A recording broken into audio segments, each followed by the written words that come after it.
చాలా మందికి తెలియదు. ఇది శ్రీనివాస మంగాపురం ఆలయానికి సమీపంలో ఉంటుంది.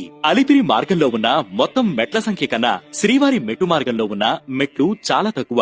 అలిపిరి కాలిబాట మొత్తం 9 కిలోమీటర్లు కాగా శ్రీవారి మెట్టు కాలిబాట సుమారు 3 కిలోమీటర్లు మాత్రమే ఉంటుంది. అలిపిరి నుంచి కాలినడకన ఎక్కువ సమయం పడితే శ్రీవారి మెట్టు నుంచి వెళితే 1.5 గంటలో చేరుకోవచ్చు.